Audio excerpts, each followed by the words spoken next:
if they can make embryos using stem cells and they can grow farm animals in plastic bags, how far away are we from humans just no longer giving birth? Yeah. And they just say from now on, like, I really do think there is a potential future if we lose this culture war where there's going to be like two, 35-year-old women and one's going to be like, no, tell me you're not serious. Unnatural birth, you are going to destroy your body. That's already happening. C-sections are on the rise in the U.S. But I mean, not even that. They're going to be like, use a pseudo womb. Yeah. No, that's what I mean. Do a test tube baby. I'm arguing to your point. I think we are moving in that direction already. They are saying you should not have a natural birth. You should always have. There's always reasons that doctors are pushing for C-sections these days, whether it be risk, whether it be, there might be this issue, or like this is just more controlled. We'll know when the baby's coming, and it's something that people are becoming normalized to. Now, hold on.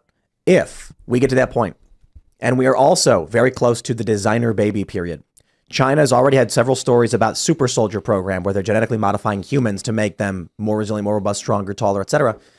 If people then start going to their doctors to plan for their babies, and the doctors outright say, we no longer need women to have babies, when people are choosing the traits for their kids, what is the reason they would choose a woman?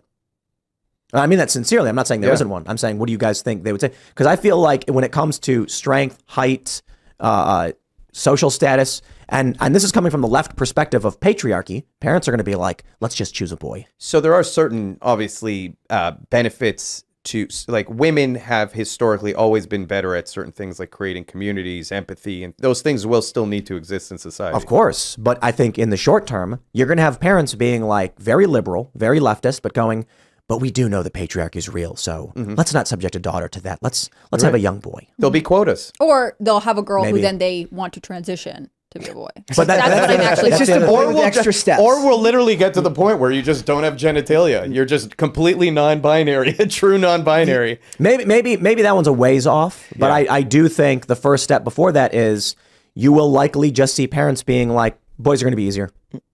Let's just deal with that. We don't need to worry about grandkids anymore. I sort of think the opposite. I think there's so much antipathy towards men that people are Yes, that's what I was more gonna say. likely to be angry about having male babies. I've had people say to me like, oh, I really wouldn't want to have a boy. Like, a boy? Are you kidding me? Like, there is a lot of anti-man sentiment that starts when you're having a boy. And fair point. It may go the other way. It may be parents being like, we don't want to make the patriarchy worse. Let's have a girl. Or or provide more toxic masculinity to the world. I think Real quick, if they move in the direction of only girls, there could be a potential future where the planet is 97% female, and the scientists and the presidents and the military, they're like, we need to find men. There's just no Y chromosomes everywhere. And then some genetic disease will start impacting the population, and they'll be like, where are the men? And then like guys will be like hiding in a cave because they want to take their genetics or something.